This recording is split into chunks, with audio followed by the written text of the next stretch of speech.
Question number 27A करने लगे हैं हम बुक से। और ये इस क्वेश्चन में भी पिछले क्वेश्चन की तरह सारी ट्रांजैक्शंस रियलाइजेशन एक्सपेंसेस से रिलेटेड है। This is for practice. वैसे ऐसा एक बार हो चुका है बोर्ड में कि सारे पार्ट रियलाइजेशन एक्सपेंसेस से रिलेटेड आ गए, लेकिन चांसेस हर बार आने के कम है। तो इसमें आपको जनरल एंट्री पास करने के लिए कहा है, फॉर्मेट बनाओ जनरल एंट्रीज का।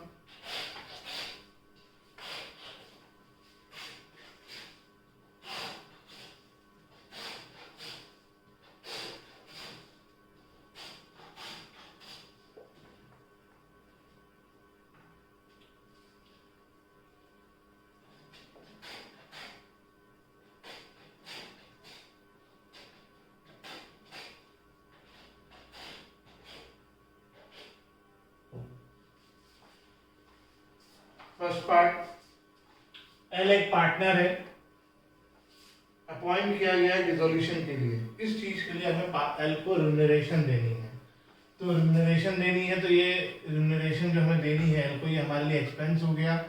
और हम रिम्यूनरेशन को डेबिट करने की जगह रियलाइजेशन को डेबिट कर देंगे। जो रिम्यूनरेशन दी जाती है रियलाइजेशन एक्सपेंसेस ही माने जाते हैं। टू किसको देनी है?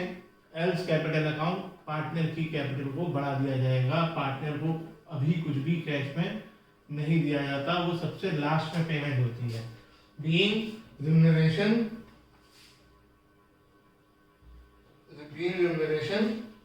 Given to partner L. Second, dissolution expenses 8,000 were paid by the partner M.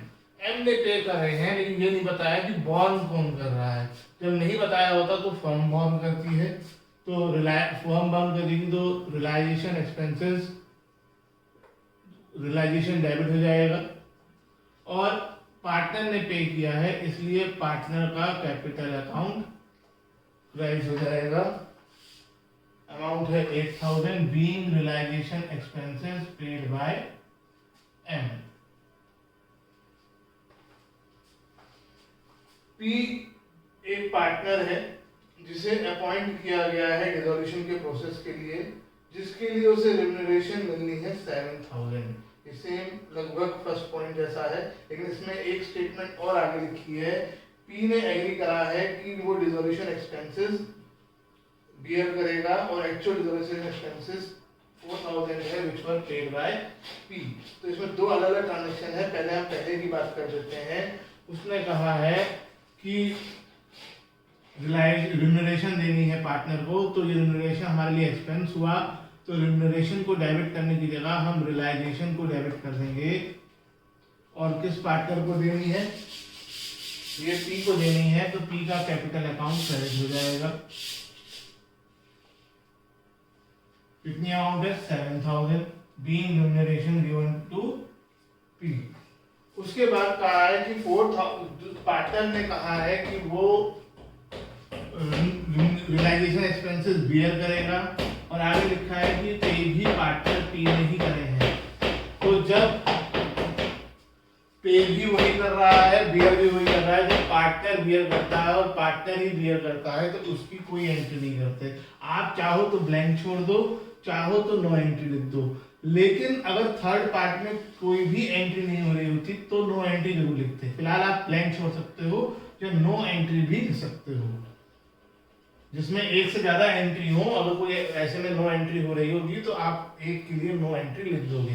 लेकिन अगर दोनों पार्ट्स में नो एंट्री होगी तो नो एंट्री वर्ड लिखना जरूरी है, क्योंकि खाली तो वो भी छोड़ देगा थर्ड पार्ट को, जिसे पता ही नहीं कि उसकी एंट्री क्या होगी। वैसे मेरा सजेशन ये है कि आप नो एंट्री लिख ही दिया करो।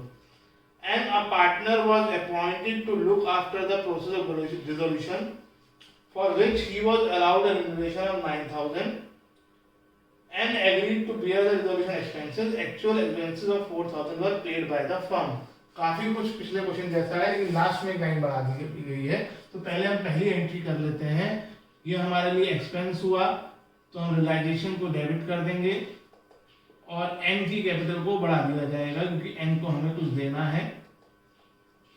अमाउंट है 9,000, being remuneration given to partner N. अब बताया है कि एन ने कहा है कि मैं रिजर्वेशन एक्सपेंसेस बियर करूंगा और पेमेंट जो है वो फर्म ने कर दी है। तो यहाँ पर हमें एंट्री करनी पड़ेगी क्योंकि यहाँ पर दोनों पार्टी अलग अलग हैं। जब दोनों पार्टी बॉर्न और पेड की पार्टनर होता है तब नो एंट्री करते हैं, और किसी केस में नो एंट्री नहीं है। तो क्योंकि बियर पहले डेबिट में हमेशा बियर के हिसाब से आती है, कौन बॉर्न कर रहा है, एन बॉर्न कर रहा है, तो एन का कैपिटल अकाउंट डेबिट हो जाएगा। फर्म बॉर्न करती तो रियलाइजेशन अकाउंट डेबिट होता, और फर्म ने पे किया है तो बैंक अकाउंट क्रेडिट हो जाएगा, और अमाउंट है 4000। Being realisation expenses paid by firm on behalf of M, paid by firm on behalf of M. Next part.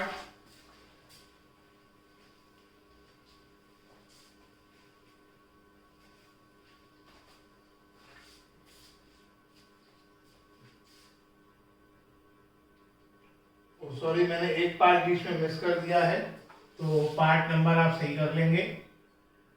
मैंने थर्ड पार्ट मिस कर दिया है बीच में।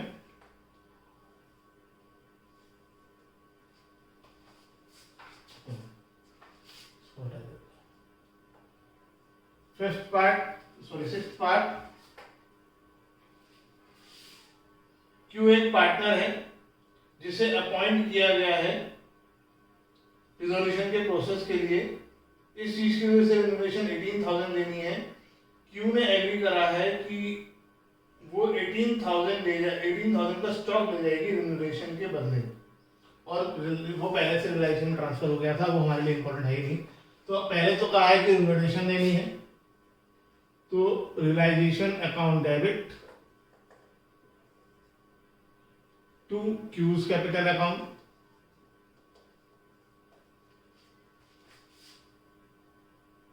$18,000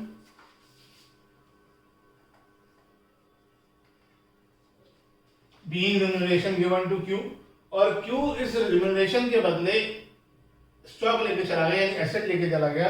जब पार्टनर एसेट लेके चला जाता है तो उसकी कैपिटल को कम कर दिया जाता है, और हमारे पास से स्टॉक गया है, लेकिन हम स्टॉक ना लिखकर उसकी जगह लिखेंगे रियलाइजेशन। अमाउंट है 18,000। इसका एक शॉर्ट भी था कि आप ये करने की जगह इसकी जगह नो एंट्री कर देते। दोनों की जगह, दोनों को जोड़ के अगर आप देखें तो रियलाइजेशन से रियलाइजेशन कैंसिल, क्यू से क्यू कैंसिल, क्योंकि अमाउंट भी सेम है। तो एक शॉर्ट तरीका इसका ये था कि इसको आप नो एंट्री कर देते। अब हमारा एक थर्ड पार्ट छूट गया था, उसे कर लेते हैं।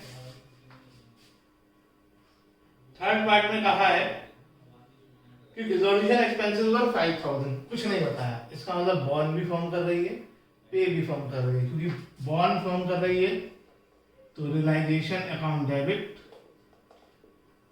और फर्म पे कर रही है इसलिए टू बैंक अकाउंट। कितनी अमाउंट है? 5,000 being realisation expenses paid. Narration साथ साथ जरूर लिखें।